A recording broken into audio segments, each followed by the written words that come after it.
Tasmania is home to some amazing people, and even though our communities may be remote, we are linked across the state by our hopes for a better future. But some Tasmanians experience targeted violence or hate crimes. These crimes hurt more because they tell people they do not belong or are not welcome. We can all play a role in changing this story and creating more inclusive communities.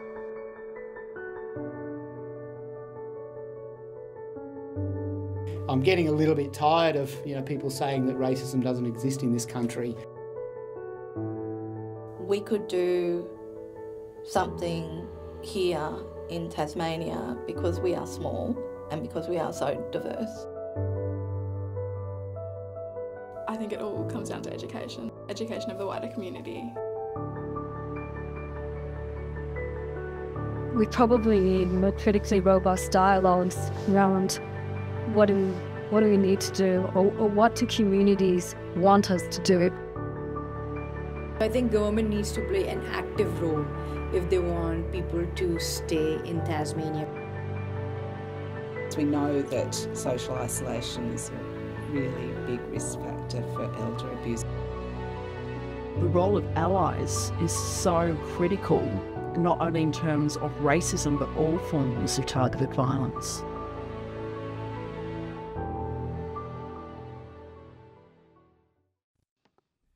Hate crime, or targeted violence, is an act against the law and is motivated in whole or in part by bias, prejudice or hatred towards a group characteristic of the victim. Hate incidents are other acts that are motivated in whole or in part by bias, prejudice or hatred, but do not amount to a breach of the criminal law. People can be targeted because of their race, religion, ethnic or national origin, sexuality, disability, gender, age, housing status, or a combination of these characteristics. Oh, it can look like it's well-meaning, it can look like it's terrifying, and a lot of people don't notice it. Yep. We're hearing story after story of prejudice and racism in the community. I have heard stories that when women, they go out in their hijab, eggs have been thrown on them. They have asked to go back to their countries. I don't know if I'm going to be attacked.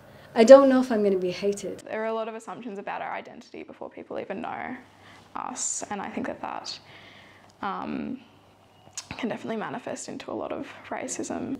And it can be slurs, it can be physical touching, it can be blocking, and it can be deliberately isolating and humiliating. We hear a lot of different ranges of stories from people in community, vandalism to businesses, constant vandalism, and then stories that, nothing's being done about it. And I'm getting a little bit tired of, people saying that racism doesn't exist in this country. But it's more common than you think. You've probably seen it and not realised.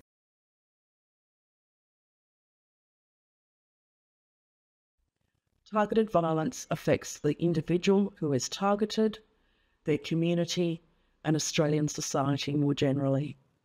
Individuals report feelings of depression, anxiety, anger, fear, and intimidation, as well as a diminished self-esteem. Hate crime sends a message to the targeted community that they are unwelcome and unsafe. This can cause members of that community to modify their behaviour, avoid certain places and people, or develop strategies to keep themselves safe. They're scared. They think that if they will talk about their experiences, they can get picked up again, or they can be victim of, or they can be targeted again. People don't go out. People avoid places that they'd like to go to. They only go to places at certain times. People's self-worth and self-esteem are really affected by these preconceived ideas and the racism that we experience in day-to-day life. In ways that lead to depression, suicidality, self-harm. I've had friends suicide because of it.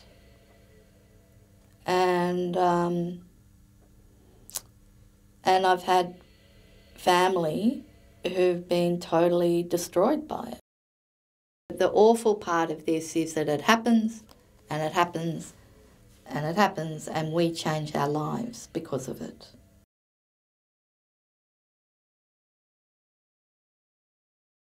Targeted violence is underreported to police, human rights agencies, and community organisations.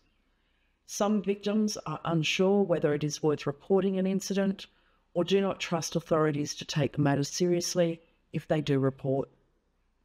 Only some forms of hate crime have been the focus of research, which makes it difficult to know the full extent of the problem in Australia. I feel that they have lost trust in the system because they say that they're not looked after. It's very unclear at the moment where to go, what to do, what action to take. A lot of Aboriginal people don't really trust the police, just, because of the long history of that sort of stuff. Then language, again, could be a barrier because they don't know where to go, what to do. They have to go to a police station, which for some people may trigger them. It's a scary place for anyone to have to walk into a police station. Some people think that, police are there to bully them. Other people are scared because their experience with the police in their own country was not good. But I think what I really wanted to do was to go to the police and go, this is what happened to me. And I know you can't do anything about those people because I can't describe them, but I want you to know that it happens.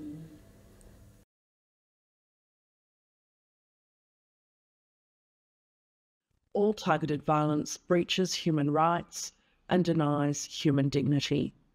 All forms of targeted violence demand a coordinated policy, law enforcement, educational and community response. When one community is made to feel unwelcome or blocked from full participation in public life, it is a problem for all of us. We could do something here in Tasmania because we are small and because we are so diverse. We could do something really well because of, people knowing each other and those connections. I think a Charter of Human Rights and all of the communications that would go with the establishment of that would be the best way of increasing community awareness of the rights of older people and all of the other people who experience targeted violence.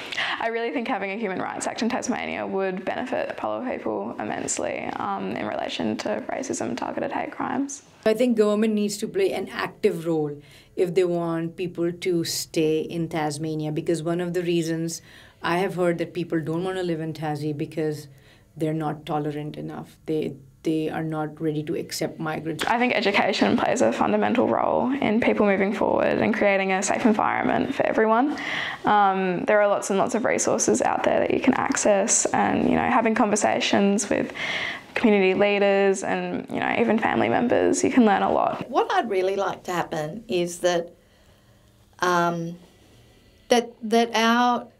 our experiences are taken as fact and seriously, and that they need to be responded to, not in that kind of way, or here's 5 trips to the psychologist or whatever, but they need to be, solutions need to be made with us. Educate yourself, educate others, raise awareness, show up. I think, having strong, not just allies, but accomplices for the Indigenous community is really, really important. Show up to January 26th, come support everyone, support Uncle Jimmy, do all of that because, we're stronger together. Everybody deserves to live peacefully. Let's own up to it as a country, and let's work on a way forward together, because I think that's the only way we're actually going to solve these issues. Having that support around you is very important, and it could come from a friend, a neighbour, your community, wider community. Maybe it could be a WhatsApp group or a social, but it's important to have that support. An interrupter, that's almost what a bystander needs to do, is interrupt the situation. Coming up and going, do you need help? And I don't think any of us are asking a bystander to come in and do kung fu and knock the people out. We're not asking people to put themselves in danger, but the simple things of just going and standing beside someone, just recognising, or after they've experienced something in the community, just going, hey, are you okay? I think it's not just turning up, as someone once told me, to the party. It's not just turning up to the action, it's actually to make sure in the everyday spaces of our lives we're saying something around the dinner table, in our workplaces, in our community organisations, in our sports clubs, even in our churches. And the more we unite together, the more we will push away the negative commentary in communities. So it's up to individuals, it's up to businesses, it's up to government to have a consistent message and approach so that we can unite as one community. Don't be scared to ask questions. Don't be scared to educate yourself, you know. Don't be scared to, you know, you can make mistakes. We all know it exists. We all need to support people. We need to support each other. And we need to make sure that we can direct people to places where they can report what's been happening, because the last thing we want to see is people just keeping this to themselves. In Luchawita, we have one of the oldest living cultures in the world, and we have so many stories and so much knowledge to share with everyone. You know, we've battled racism for so many years, so many years. And we have so many stories to share about that. And I just think that, you know, a lot of our knowledge could really help improve situations for Aboriginal people and for people who are oppressed. Your one sentence can break them. Be kind.